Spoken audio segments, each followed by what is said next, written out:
असे तासनतास आपण मोबाईल पाहतो, आयपॅड पाहतो, लॅपटॉपवर काम करतो आणि यामुळेच अनेकांना मानेचे, पाठीचे प्रचंड दुखण्याचे त्रास सुरू झालेत. विशेष म्हणजे वयवर्ष काही फार नाही, तर वयवर्ष 12 ते वयवर्ष 28-30च्या मुलांना सर्वाधिक हा त्रास होताना दिसून येतोय. मग या सगळ्या गोष्टींवर उपचार काय करायचे? कशा पद्धतीने काम खरं काम त्याला एक फिजिओथेरपी म्हणा, ॲक्युप्रेशर थेरपी म्हणा, ती कशी करायची? या संपूर्ण गोष्टीत सगळे जे तज्ज्ञ आहेत मुंबईतले, डॉक्टर रुमी बेहरामजी आहेत आणि जवळपास त्यांची 45 वर्षापेक्षा जास्त डॉक्टरची प्रॅक्टिस आहे आणि ॲक्युप्रेशरमध्ये गेले 15 ते 20 वर्ष झालं ते काम करत आहेत. अतिशय वेगवेगळे नामवंत व्यक्ती त्यांच्याकडे आले. आपण कोणत्या व्यक्तींचं नाव घेणं योग्य नाही, कारण की ते इतक्या हाय प्रोफाईल मोठे व्यक्ती आहेत. पण ते येत आहेत आणि अनेक नवीन तरुण मुलं पण येत आहेत, की ज्यांना अनेकांना त्रास होतो आहे. मुळात ॲक्युप्रेशर थेरपी का, कशामुळे वापरायची आणि बेसिकली या सगळे जे आजार होत आहेत, त्याला कसं रोखायचं, या संदर्भात आपण त्यांच्याशी चर्चा करणार आहे. डॉक्टर सर, आपलं स्वागत आहे. तुम्ही पहिल्यांदा फिजिशियन्स आणि सर्जरी असं सगळ्या गोष्टी पाहत होतात. मग ॲक्युप्रेशर थेरपी इकडे का आलात? कशामुळे? हे काय झालं जेव्हा आम्ही सर्जरीमध्ये होतो. आय एम टॉकिंग 80sमध्ये. तर त्यावेळेला जसं नी जॉईंट रिप्लेसमेंट एकदम रुडिमेंटरी होतं. स्पाईन सर्जरी एवढं काय ॲडव्हान्स न होता. आणि आम्ही लोक जास्त पेशंट लोकला खाली पेन किलर देत होतो. त्यामुळे कोणाला पेप्टिक अल्सर होते, किडनी फेलियर होते, काही ना काही साईड इफेक्ट खूप होता. पण आमच्याजवळ काय ऑल्टरनेटिव्ह न होता. तर आता काय करायचं, मजबुरी होतं, पण काय करू शकत नाही. तर ते वेळेला आम्हाला वाटलं की लेट अस ट्राय ॲक्युपंक्चर. ॲक्युपंक्चरची काय ताकद आहे, आम्ही त्याची एक पायलट प्रोजेक्ट सुरू केला बेरामजीज हॉस्पिटलमध्ये. तर आम्ही पहिलं हे विचारलं की जे डोज आहे औषधच्या, ते काय आपण 50% कमी करू शकत काय. तर देन ऑल्सो इट्स फाईन का 50% बी कम झाला. तर वी वर सरप्राईज, 50% काय आम्ही संपूर्ण ड्रग्जच बंद केला. ते क्रोसिन गोळी पण नाही देत. तर आम्हाला वाटलं का रे, हा तर काय रिअली त्याला एक्सप्लोर केला पाहिजे. हे सायन्स काय होकस पोकस नाही, पण सायन्स आहे आणि आम्हाला त्याची डेप्थमध्ये बघायलाच पाहिजे. So we started trial project further. आणि आम्ही लोक पहिला सिम्पल केस घेतला, त्याची औषध बंद केलं. नंतर आम्ही बघितलं कॅन वी अवॉइड सर्जरी. ती आणखी मोठी चॅलेंज होती. तर आम्ही हळूहळू जसं एक्सपिरियन्स वाढलं तसं आम्ही लोक एक ऑपरेशन पण कमी केलं. जसं नी रिप्लेसमेंट. आणि एनिवे आपल्याजवळ काही चॉईस होत नव्हतं त्यावेळेला. आता एकदम ॲडव्हान्स झालेला आहे, पण त्यावेळेला काय नव्हतं. तर आम्ही बघितलं की नीचे जे पेशंट होते प्रॅक्टिकली व्हीलचेअरवर, ते लोक at least without pain killer normal एक वॉकिंग स्टिक घेऊन त्याची जिंदगी काढू शकत होतं. तर आम्ही आणखी पण ते उत्साहिक झाला. तर लेट अस सी स्पाईनची सर्जरी अवॉइड करू शकत काय. तर वी स्टार्टेड फाइंडिंग की ते पण आम्ही अवॉइड केलं. आणि त्यामुळे आम्ही काय केलं, त्याला इंटिग्रेशन केलं. आता सगळी पॅथी आहे, ॲलोपॅथी, होमिओपॅथी, आयुर्वेद, सगळ्याच्या स्वतःच्या एक स्ट्रेंथ आहे आणि विकनेस आहे. तर आम्ही सांगितलं का वाय नॉट इंटग्रेट. तर आम्ही फर्स्ट प्रिन्सिपल ठेवलं की we will treat the patient without drugs. That is the first principle. काही पण औषध नाही. आणि वी स्टार्टेड विथ ॲक्युपंक्चर. त्या ॲक्युपंक्चरमध्ये आम्ही सायंटिफिक गेलं आणि स्टडी केलं. तर आम्ही वेट रिडक्शन आणलं. ते फिजिओथेरपीला इंटिग्रेशन केलं. मसल बिल्डिंग, गेट ट्रेनिंग वगैरे फार इम्पॉर्टंट आहे. आपली योगा एक्सरसाइजला इंटिग्रेट केलं. हे सगळंच चीज याला साथमध्ये आम्ही करून आम्हाला वाटलं की we can now move forward. जेव्हा आम्हाला वाटलं की वी आर नाव कॉन्फिडंट, आम्ही कंप्लीट आपलं सर्जिकल हॉस्पिटल बंद केलं.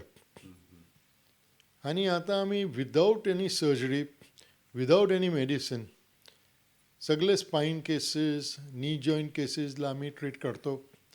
आणि ॲटलिस्ट 80% पेशंटची आम्ही ऑपरेशन अवॉइड करतो. असं नाही की ऑपरेशन नाही करायचं, पण आम्ही पेशंटला सांगतो की जेव्हा मला वाटलं ऑपरेशन करायचं तेव्हा you don't take second opinion. तुम्हाला करायला लागेल, एका surgery is the only option. पण त्याचा मतलब नाही की 100 पेशंटला ते सगळे 100 जाणार. तर 80% पेशंटला आपण जर ऑपरेशन अवॉइड करते and that too without medicine, एक मोठी गोष्टी आहे. आणि आता माझ्या हजारो thousands of patients are there. ट्रीटमेंटच्या नंतर ते सिस्टमॅटिक केलं तर they ride horses, they play football, they play cricket. ते त्याची फिटनेस आम्ही आणतो. आणि इट्स अ रेव्होल्युशन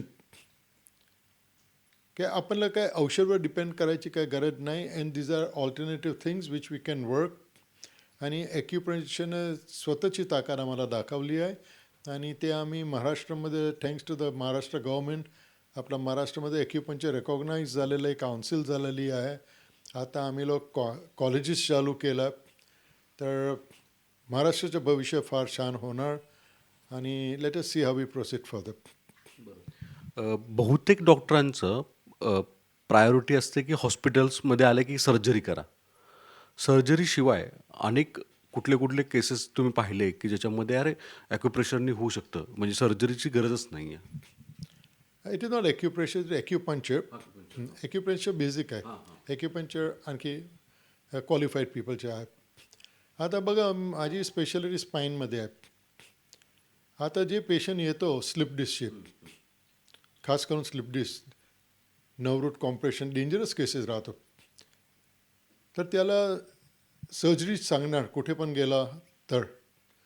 तर आता आम्ही लोक ते पेशंट लोकला सिस्टमॅटिक ट्रीटमेंट करून आम्ही ॲक्युपंक्चर आणि इंटिग्रेशन करून ते लोकला ट्रीटमेंट देतं. तर सर्जरीची काही गरज वाटत नाही. आणि ॲज आय सेड 80% पेशंटचे आम्ही ऑपरेशन स्टॉप केलेलं आहे. आता जस्ट एक आर्ग्युमेंटच्या साथमध्ये किती माझे पेशंट जॉकी आहे रेसकोर्सवर, that is ultimate. Horse riding is the ultimate. Slip disc असताना विदाऊट सर्जरी आमची ट्रीटमेंट आणि ते फिटनेस प्रोग्राम केल्यानंतर they are riding horses, cricket, football, काय प्रॉब्लेम नाही. तर the question is why you need surgery. हां, पण देर आर सर्टन केसेस जिकडे तुम्हाला सर्जरी करायलाच लागणार, तेव्हा तुम्हाला ते करायला लागेल. Acupuncture is not magic, it's pure science. तर जे माणूस ॲक्युपंक्चर देणार त्याला त्याची गोष्टी यायला पाहिजे, त्याला प्रॉपर नॉलेज पाहिजे. जर ते व्यवस्थित नॉलेज नाही आणि कोणाला केलं तर ते नुकसान करणार. ॲक्युपंक्चरला खराब नाम भेटणार. म्हणजे वन शुड नो आम्ही काय करते, कसं करते आणि केव्हा केला पाहिजे. So that is a basic on it. Same way नी जॉईंटमध्ये पण आम्ही अवॉइड करते. हां, पण मला वाटलं की रिप्लेस करायचं तर आम्ही करते. आता शोल्डर इंजरी आहे, जिकडे आर्थ्रोस्कोपी वाटत, ते पण आम्ही अवॉइड करते. म्हणजे फार प्रकारच्या ऑर्थोपेडिक केसेसमध्ये आम्ही सर्जरी अवॉइड करते. And the results are very good. पण डॉक्टरांची प्रायोरिटी आजकाल सर्जरी खूप आहे. आता मी त्याला ब्लेम नाही करणार. मी पण ॲलोपॅथी बॅकग्राऊंडमध्ये जे आहे. आता समज तुम्ही मला सांगेल की बाई तुम्ही नुसते ॲलोपॅथीनं मला ट्रीटमेंट दे, ॲक्युपंक्चर नाही, तर आय वुड से ते हत्यार माझ्याजवळ सर्जरी आहे, तर मी सर्जरी वापरणार. ॲक्युपंक्चरचं हत्यार वेगळं आहे, मी ते वापरणार. होमिओपॅथीवाला त्याच्या वापरणार. सो माझ्या सांगायचं की मेडिकल प्रॅक्टिसमध्ये आता एक ॲक्युपंक्चर जे एकदम ओल्ड थेरपी आहे आणि ते इंडिया करून सुरू झालं, चायनामध्ये गेलेलं आहे. तर आपण त्याची ताकद वापरून सर्जरी अवॉइड करू शकतो. तर आम्ही कशाला सर्जरी करायचं. पण ॲलोपॅथिक डॉक्टरला एवढी गोष्टी माहीत नाही. आता ते फेमस झालेलं नाही एवढं. पण जसं फेमस होणार तसं हळूहळू कमी होणार. आता जसं की आपले रिलायन्स हॉस्पिटल, रिलायन्स एशियन जे आहे, तिकडे आम्ही ॲक्युपंक्चर डिव्हिजन सुरू केलेलं आहे. आणि तिकडे आम्ही लोक ॲक्युपंक्चर प्रॅक्टिस करत आहे. मला रेफरन्स येतो दुसऱ्या डॉक्टर लोकला, दे आर अवेअर की ॲक्युपंक्चरने आपण सर्जरी अवॉइड करणार. तर ते डॉक्टर लोक मला रिफर करते सर्जरी अवॉइड करायलासाठी. म्हणजे जशी त्याची फेमस होणार आणि अवेअरनेस होणार, तर डेफिनेटली ॲलोपॅथिक डॉक्टर पण त्याला सांगेल कशाला सर्जरी करायचं. But today there is no alternative, so they are going to operate. तर ते प्रमाणे काय. डॉक्टर सर, अनेक जण आता मोबाईल असं पाहतो, म्हणजे आम्ही बऱ्यापैकी मोबाईल कंटिन्यू माझ्याच काही सगळेच पाहतात. असे असे मोबाईल वापरणं, आयदर खूप वेळ सिरीज पाहत बसणं, आयपॅडवर काम करत राहणं, कॉम्प्युटरवर काम करत राहणं, अशा अनेक केसेस तुमच्याकडे येताना दिसत आहेत का? आणि त्या कॅटेगरी एजच्या काय आहेत? आणि मग त्याला काळजी तसं जास्त वेळ झाला तर त्रास जो होतोय पाठीला, मानेला, तो वाचवण्यासाठी काय करायला हवं? Very important. आता ज्याचं माझी प्रॅक्टिस होतं, I am talking of only spine. ते वेळेला काय आहे, ज्याला कमरच्या काय पण तकलीफ होतं, तर नॉर्मली आम्ही सांगतो तुमच्या वय झालेला तर बुडा झाला म्हणजे होणार. टुडे युल बी सरप्राईज की 25% जे माझे पेशंट आहे, त्याच्या वय आहे between 15 and 25. 25% means it's not a small amount. ते कशा झाला? Thanks to technology. कॉम्प्युटर आला, नंतर टी व्ही आला. जसं एक एक famous tea V series Netflix वगैरे सोनी टी व्ही आला म्हणजे तेवढं तर लोक जास्त बघत आहेत. मोबाईल जेवढं पॉप्युलर झाला म्हणजे काय झालं की सगळ्याचे पॉश्चर रॉंग झाले. सगळे खाली बघून बघून आता कॉम्प्युटर आहे, लॅपटॉप्स आहे, आयपॅड आहे. लहान पोरगे लोक सोफावर घेऊन बघते, झोपून मोबाईलवर रात्री 2-2 वाजतापर्यंत पोरगे लोक फेसबुक वगैरे करते. टी व्ही बघायच्या 2-2 उशी लावून झोपून बघतो. तर पॉश्चर खराब होणारच आणि स्पाझम होणारच. म्हणजे हे प्रॉब्लेम एकदम खूप वाढलेला आहे. तर आता माझा मेन मुख्य ते लहान पोरगे लोकला हे आहे की we have to educate them. Training दिली पाहिजे. आणि ही ट्रेनिंग आपणला we can see the popularity. का आता 3 आणि 4 वर्षाचं पोरगं पण आईबापा घेऊन येतो, बघ माझ्या पोरगा तर आयपॅडने खेळतो. It is dangerous. स्कूलमध्ये आता आयपॅड आलेला आहे, बुकलेस. तर केसेस आणखी वाढणार. आता मी 15 सांगते, नंतर 8 नाही 10 वर्षाचा पोरगा येणार. तर माझी विनंती आहे गव्हर्मेंटला पण की आपणला हे awareness training programme how to avoid backache स्कूलमध्ये सुरू केले पाहिजे. जर स्कूलमध्ये केलं तर पोरगेला याद राहणार आणि पॉश्चर करेक्शन्स एक्सरसाइज वगैरे काय करायचं. Then definitely we can control in the younger generation. नाहीतर हे आउट ऑफ कंट्रोल होणार आणि जसं फ्युचर होणार we will have young people as cripples just because of wrong postures. तर माझी विनंती आहे की we have to start the training programme. आता जसं की तुम्ही बसलेला आहे आणि कॉम्प्युटरवर आहे, तर खाली 2 मिनिट वाटतं, खाली 2 मिनिट कॉम्प्युटरवर बसून खाली ते मांडची सिम्पल एक्सरसाइज आहे. जसं पाठी घेतला, 5 सेकंद आपण धरून ठेवला, नंतर 5 सेकंद पुढे आणला, हलोच धरून ठेवला. समज 5 वेळा मी केला. नंतर तर राईटला 5 सेकंद धरला, हलोच 5 सेकंद लेफ्टला धरला, 5-5 वेळा केला. ही माझी शोल्डर आहे त्याला वरती घेतला, 5 वेळा केला. किती वेळ लागला? 2 मिनिट. आता ते छाती आहे आपण उघडू शकतो असं असं वरती. तर काम करताना पण आपण करू शकतो. तो वी कॅन मिनिमाइज दॅट. त्याच्यानंतर त्याची टेबल कशी वापरायची, कुर्सी कशी वापरायची, तर ते अर्गोनॉमिक्स सांगते आम्ही. ते अर्गोनॉमिक्सची जर व्यवस्थित ट्रेनिंग दिलं आणि तेवढं जर बसलं तर तुमचे जे आजच्या जे लहान पोरगे लोकमध्ये बॅकएकचा प्रॉब्लेम आहे 80% कंप्लीट होणार. म्हणजे I will give lot of importance for training. Treatment नंतर येतं. That is the main issue. Basically मग या म्हणजे आपण आता मोबाईल पाहताना पण असं पाहतो रेग्युलरमध्ये. तर मोबाईल कसं पाहायला हवं? शेवटी आता हे काम आहे, लोकं टाळू शकणार नाही यात. म्हणजे जास्त पाहणं न पाहणं हा तर अधिक व्यक्तिगत मुद्दा आहे. पण नाईलाज तर आहेच आहे. आज मोबाईल ही टेक्नॉलॉजी तुमची गरज आहे. आयपॅड तुमच्याकडे बहुतेक लोकांकडे असतं. तो वापरायचं तर मग कसंही स्वरूपात असं वापरायचं काय? म्हणजे आवर्जून दाखवा तुम्ही. आता depending on your profession and requirement आम्ही ॲडवाईस वेगळा देतो.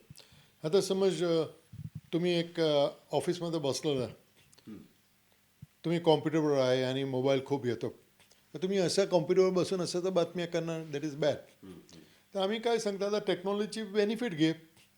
मोबाईलला स्टँडवर ठेवा, वायरलेस हेडफोन घे, बट वायर्ड. ते वायरलेस घे. फोन आला खाली इकडे टिक टिक केला, यू कॅन टॉक. तुम्हाला काय असं बाकडा घ्यायची काही गरज नाही आहे. So that can come up very easily. आता व्हॉट्सअप पण आहे, सगळे लोक बसून असं असं करते, पण नाव यू कॅन टॉक. तर why write when you can talk. हां, काय प्रायव्हेट असताना लिहिलं तर अलग आहे. पण समज ते पण नाही झालं आणि तुम्हाला आता इकडे आहे तुम्हाला जेवल, तर डोंट वॉच लाईक दिस. त्याला असा धरा, हां, मेसेज असा करा. जर फोन घ्यायचं तर असं धरून बसा आणि बातम्या करा. पण तुम्ही बघेल लोक असं बसणार. This is wrong. असा बसा. You can do it. That's no problem. आणि keep on changing right left. आता काय आहे की दुसऱ्या गोष्टी आपण एकच कानाला धरणार ना तर रेडिएशन येतं. आता समज मी कर्लियन फोटोग्राफी घेतला तर इकडे तुम्हाला हॉटस्पॉट बघायला भेटेल. म्हणजे ब्रेनला पण मी डिस्टर्ब करतो. तर it's not only the spine we are talking. ब्रेनला पण डिस्टर्बन्स करते. त्याच्यासाठी तुमची झोप कमी येतो, मेंटल डिस्टर्बन्सेस येते, ब्लड प्रेशर वाढतो, सगळं side effects. So it is better की आपण कॉर्डलेस वापरे या स्पीकर फोन वापरा आणि काही नाही तर थोडी थोडी वेळ वापरा. That no problem. So that is important. Even iPad किंवा लॅपटॉप जो पाहतो तो सुद्धा मग ते पुढे असं पाहिजे. आता समज तुम्ही असं धरणार आयपॅड, तसा धरून धरून इकडे सगळे मसल टाईट होणार, इकडे स्पॉन्डिलोसिस होणारच. मग ते टेबलवर ठेवला, त्याच्या बी स्टँड वगैरे आपला जवळ, यू कॅन यूज इट. आयपॅडचं मतलब काय, it's for convenience for emergency. आता कुठे तुमचे टेबल नाही असतील वगैरे तर इट्स व्हेरी कन्व्हिनियंट. तर फोन त्या करता त्याचा स्क्रीन मोठा आहे तर आपण बसून. पण तुम्ही सांगाल मी नुसतं तेवर काम करणार तर नो, सॉरी, नॉट ॲडवाईस. तर you have to change the position again. आणि हर एक माणूसला आम्ही विचारतो तुमच्या प्रोफेशन काय, तुमचं काम काय. किती लोक टेबल चेअर सांगते मला, पण table chair what do mean. Suppose एक डायमंड मर्चंटचं ऑफिस आहे, एक ऑफिसमध्ये सगळे आहे पण सगळ्याचं काम वेगळं आहे. तुम्ही बॉस आहे, तुम्ही खाली कस्टमरला इंटरॅक्शन करणार, दुसरा खाली फोनवर करणार, तिसरा अकाउंटंट आहे कॉम्प्युटरवर आहे आणि हिरेच्या जवारी सॉर्टिंग करणार. किती लोक आहे.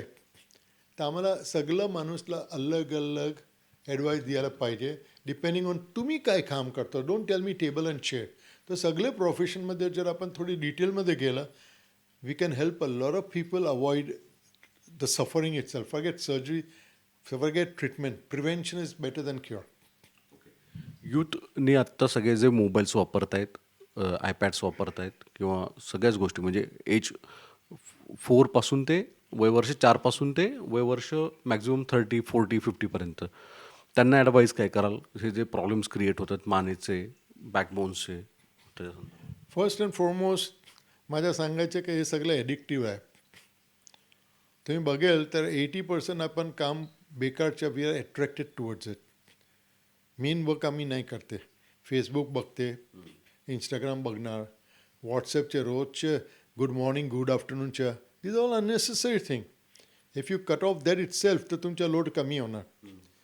नंतर समज तुम्हाला रिअली युजेज आहे आयपॅडच्या, ॲक्च्युअल युजेज, तर ते वेळेला तुम्हाला कुठे बसायचं, कुठे आहे, सोफावर प्लीज बसू नका. व्हेरी स्ट्रिक्टली बेडवर बसू नका. Only chair. आणि चेअर पण अशी सिम्पल असणार तर छान आहे. आता तुम्ही बघाल इवन एक तुम्ही गुगल करा, एवढी लेटेस्ट चेअर आलेली मोठी इकडे ही ते fancy. Most of the fancy chairs are bogus chairs. You don't need it. Simple chair. पण त्याची युजेज जर बरोबर केला तर तुम्ही आयपॅड वापरू शकतो. तुम्ही तुमच्या कॉम्प्युटर वापरू शकतो, मोबाईल वापरू शकते. And I don't think there be problem. पण right way of usages is very important. त्याची ट्रेनिंग घेतली पाहिजे. आणि ट्रेनिंग घेतलं तर I don't think there is any big problem. पण अनेक घरांमध्ये आता सोफा आहेत, डायनिंग टेबल खूप क्रेज आहे सगळ्या गोष्टींची. ॲक्च्युअल खाली मांडी घालून बसणं अतिरिक्त फायद्याचं आहे की dining table. Dining table is 100 times better. काय काय ते वरती आहे सर. आता सोफावर काय, जेवढं एक्सपेन्सिव्ह सोफा आहे एवढं खोटा सोफा आहे. काय काय तेवढा तर लांब आहे आणि सॉफ्ट आहे. म्हणजे आता खुर्चीवर बघा मी कसा बसलेलो स्ट्रेट, पण जे सोफा असणार हळूहळू मी सिंक होणार आणि अर्धा झोपणार. तर माझी कमर तर सी शेप होत. तर माझ्या जे लंबर कर्व आहे L4, L5, S1 या नेकच्या तिकडे फार जोर पडतो. आता रोजच जर ते पॉश्चर मी वापरणार तर हळूहळू हळूहळू तिकडे स्पॉन्डिलोसिस होणारच, स्लिप डिस्क होणारच, नक्की होणार. तर कशासाठी रिस्क घ्यायचे. त्याच्यासाठी मी हरेक माझ्या पेशंट लोकला एकच विनंती करतो, please don't sit on a sofa. आणि जर सोफा तुम्हाला करायचा तर मी तुम्हाला डायमेन्शनची डिझाईन देतो, तेवर तुम्ही बसा तर चालेल. पण नॉट दॅट फॅन्सी सोफा. तुम्ही आज न्यूजपेपर उघडा, ते बघेल इटालियन आहे, हे युरोपियन आहे, अमेरिकन आहे. सॉरी, आपण इंडियन आहे, आपल्याला इंडियनच पाहिजे.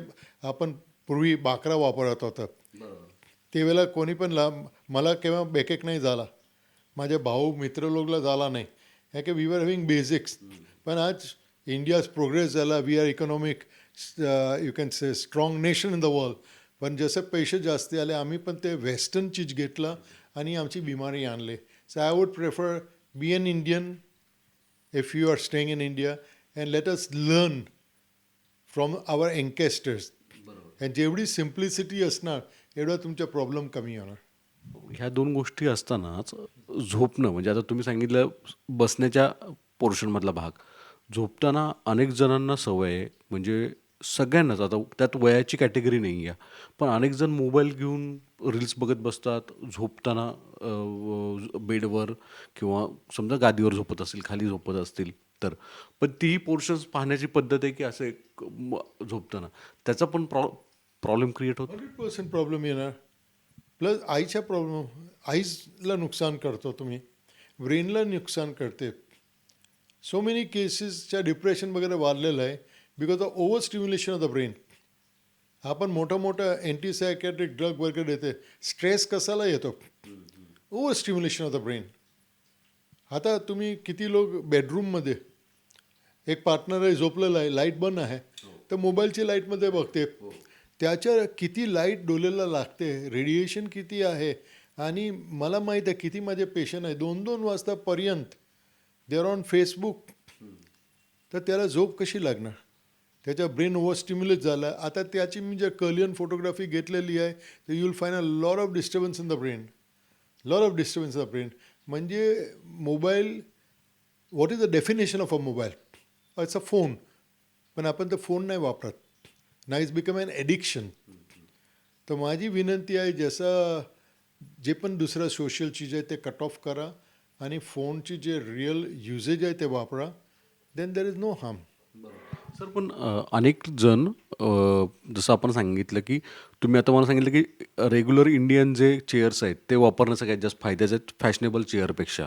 मग तसंच बेड जो आहे म्हणजे कुठला बेड ॲक्च्युअल वापरायला हवा आहे. अनेकांना पाठीचे प्रॉब्लेम हे गादीमुळे होताना तर दिसत आहेत जिथे झोपतात ते. तर अशा स्वरूपामध्ये लोकांना कशा स्वरूपाचे खरंच बेड वापरावे म्हणजे फॅशनेबल लक्झरियस महागडे वापरावे की जे खरंच फायद्याचे आहेत असं. आता तुम्ही बघेल आपला, मी इंडियाची बातमी करणार. आजच्या 50 वर्ष आधी India was a different country it self. आणि मेजॉरिटी आम्ही लोक फार्मर्स होते रुरल इंडियामध्ये, शहरी नाही होते.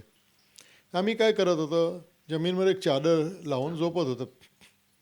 कुठे गेला मॅट्रेस? काय मॅट्रेस?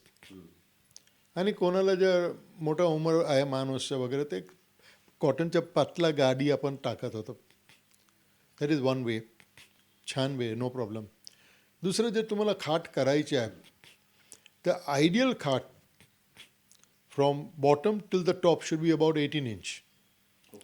तर जर तुम्ही वय पण वाढला तर उठताना बसताना त्रास कमी होते. आता किती इटालियन मी बघतो खाली आहे, खाली 9 इंच 10 इंच, तर तुम्ही गुडघेवर झोपणार. How are you going to get and get out of the bed? You can do it. आता मोठी मोठी मॅट्रेस झाले, तुम्ही न्यूजपेपर काढा, टी व्हीवर बघा, 10 inch mattress, 12 inch mattress, lakh 2 lakh 5 लाखच्या मॅट्रेस मी दाखवू शकतो तुम्हाला. जेवढा मॅट्रेस तुम्ही मोठा घेतला एवढा डॉक्टर लोकची बेनिफिट वाढणार. ती कशी काय म्हणजे कशामुळे जास्त मॅट्रेस जाड असेल तर गादी जास्त जाड असेल तर काय प्रॉब्लेम येतो. आता हे फॅन्सी मॅट्रेसमध्ये काय आहे की यू विल सिंक इनसाइड. आता तुम्ही बघा आमच्या एक्झामिनेशन कॉट आहे, डॉक्टरचे एक्झामिनेशन कॉट, त्यावर मॅट्रेस किती आहे? 2 इंच. मॅट्रेसचा खाली काय प्लाय आहे, टेबल इज अ प्लाय. आता डायरेक्ट टेबलवर तुम्ही झोपणार तर हड्डीला लागणार. पण ते 2 इंच मॅट्रेसवर जर तुम्ही झोपला तर ते मॅट्रेस क्रश होतं आणि it is soft, it very comfortable. पण आता मी कोणाला सांगेल तर तुमच्या घरी 2 इंचच्या मॅट्रेस ठेवा तर ते पहिले काय विचारणार, माझे मित्र लोक काय सांगणार, माझ्या नेबर काय सांगणार, 2 इंच असं कंजूस, you should have taken 10 inch. तर आम्ही लोक unknowingly we are wasting our money and wasting our health. आपल्याला असे काही गरज नाही. हां, टेक्नॉलॉजी यूज करा आणि त्याचा बेनिफिट घेऊन जर फर्म मॅट्रेस आहे फर्म तर दॅट इज गुड. हे स्प्रिंग मॅट्रेस वगैरे जेवढी आहे I am deadly against it. I go in for very simplicity of mattress. Same way pillow पण. आता तुम्ही कोई पण 5 स्टार हॉटेलमध्ये जा, तुम्ही बघाल एवढे एवढे मोठे पिलोज आहेत. अरे एवढे पिलो कशासाठी? You are not a giraffe sleeping on it. एवढं मोठं पिलो कशा नेक राहणार? पण ideal pillow is average about 2 to 2.5 inch. आपण पूर्वी कॉटन वापरत होतो, पण कॉटन आता कर्ल होते वगैरे वगैरे. तर you can use a foam. तर 40-50 डेन्सिटीचे फोम जर आपण 2-2.5 इंच वापरलं, इट्स अ गुड पिलो. एकदम स्वस्त, एकदम फाईन. आता एव्हरेज सगळ्यांना जर मॅट्रेस घरी वापरायचे आहे, rule of thumb 4 inches maximum आहे. त्याच्यावरती जसं गेलं की ते नरम होणार आणि फायदा कमी होणार. खर्च वाढणार पण फायदा कमी होणार. तर you should have simplicity of it आणि आय डोंट थिंक तिकडे काय प्रॉब्लेम आहे. सर त्याचवेळी प्रचंड लोक आता बाईकवर ट्रॅव्हल करतात, टू व्हीलरवर जातात. ते खूप ट्रॅव्हलिंग केल्यामुळे पण पाठीला त्रास होतो. तर त्याला काय करायला हवं खरं? आता काय तेवर बी मी इंडिव्हिज्युअल बघत तुमची हाईट काय. आता तर मग तुम्ही 6 फुटर आहे आणि तुम्ही स्कूटरवर बसला तर तुम्हाला वाकडा व्हायला लागेल, हात खाली करायला लागेल, म्हणजे संपूर्ण कमर अशी झालेली. तर तिकडे तुम्ही काय सीट ॲडजस्ट करू शकणार नाही. You have to use it. तर मी ते लोकला विनंती करतो की तुम्ही मोटर बाईक घे, त्याच्या व्हीलबेस लांब घे. तर तुम्ही सेंटरमध्ये बसला तर असा हात धरून स्ट्रेट बसू शकतो, तुम्हाला काही प्रॉब्लेम होणार नाही. हां, पण तुम्ही स्मॉल हाईट आहे वगैरे आणि तुम्ही ते स्कूटर वापरलं तर ठीक आहे. Sir depending on your height and your built हे स्कूटरची पण ॲडवाईस आपण देऊ शकतो. त्याच्या व्हीलबेस बघायच्या. आता किती स्कूटरला काय आहे की शॉकअप्सवर तुमची सीटच्या खाली आहे, म्हणजे जग डायरेक्ट लागणार. त्याचा व्हीलबेस जर लांब असेल तर ते पाठी येणार, जग कमी लागणार. सेम चीज बाईकला आहे. आता डिफरंट टेक्नॉलॉजी बाईकला सिंगल शॉकअप्सवर बाईक्स आहे, but you can take them on rough terrain वगैरे काय पण. तर ते जसं टेक्नॉलॉजी आहे, जे सस्पेन्शन बरं आहे, then that is no problem. Sir basically आता पुढचा म्हणजे शेवटचा प्रश्न की या सगळ्या गोष्टींमध्ये तुम्ही इतके वर्षाचे ॲडवाईस म्हणजे जवळपास 40-50 वर्ष तुम्ही प्रॅक्टिस आहे. कुठल्या छोट्या छोट्या गोष्टी तुम्ही आवर्जून लोकांना सांगाल की जे तुम्हाला समोर आता दिसत आहेत की हे खूप मोठे चॅलेंजेस आहेत? जसं तुम्ही सांगितलं की लहान मुलांमध्ये बॅकबोन्स मानेचा त्रास होताना दिसतोय. तर अशा गोष्टीमध्ये छोटी लोकांना काय सल्ला द्याल? आता बघा, माझ्या मेन आता टेन्शन आलेलं आहे सर्वायकल स्लिप डिस्क. फार केसेस वाढला सर्वायकल स्लिप डिस्कच्या, thanks to mobile, thanks to sleeping in bed and watching. आणि एक वेळेला जर नेकच्या पेन सुरू झाला, you can be the strongest man in the world. जर नस झाली ना, तुम्ही एक लहान पोरगाच्या माफक रडणार, एवढा त्रास होतं. I will show you patience. 1-1 महिना 2-2 महिना असा हात धरून बसतो, ते झोपू नाही शकतो काय, नस धरते आणि त्याला ऑपरेशनची गरज लागते. तसे पेशंट पण आम्ही लोक ट्रीट केलेलं आहे आणि वाचवलेलं आहे. But main is the posture. तर ते आज मेन अर्जंट चीज आहे. आता काय दुसरं काय किती कम्युनिटी वाईज हॅबिट आहे. काफी कम्युनिटी लोकांना काही जमीनवरच बसायला ठीक वाटतं. करोडपती माणूस असणार, त्याच्या 5 लाखचा सोफा असणार, पण त्याला जमीनवर आवडते. पण त्याचं जर बॉडी वेट जास्त आहे, अनफिट आहे, तर त्याची लिगामेंट लूज होणार, तर गुडघा बी जाणार आणि त्याचे कमर पण जाणार. तर तुम्ही खाली कशा बसू शकतो? पण तसंच आपलं ऋषीमुनी आहे, we have to learn from them. त्याच्या 70-80चे वय आहे, पण ते तपस्यामध्ये खालीच बसलेलं आहे. त्याला काय प्रॉब्लेम नाही. कशाला? कारण की त्यांनी ते सेंटर ऑफ ग्रॅव्हिटी बरोबर ठेवली आहे, त्यांनी त्याच्या लाईफचा नियम ठेवला आहे आणि ते लोक आयपॅड नाही वापरत, मोबाईल नाही वापरत. So that is the way we should be able to tackle it. धन्यवाद सर. सरांची प्रॅक्टिस जी आहे ती जवळपास 40-50 वर्षाची आणि त्यांना जे अनुभव आलेले आहेत की विशेषतः गेल्या काही कालावधीमध्ये तरुणांमध्ये जे नवीन टेक्नॉलॉजीमुळे मान दुखणं, पाठीदुखी दुखणं, अवघडल्यासारखं गोष्ट होणं, अशा अनेक गोष्टी होतात. त्याला त्यांनी साध्या सोप्या गोष्टीत काय करायला हवं हे सांगितलेलं आहे. ज्याचा फायदा नवीन सगळ्या मुलांना, मुलींना, तरुणाईला व्हावा इतकीच अपेक्षा आहे. व्हिडिओ जर्नलिस्ट संतोषसह सागर कुलकर्णी, NDTV मराठी, मुंबई.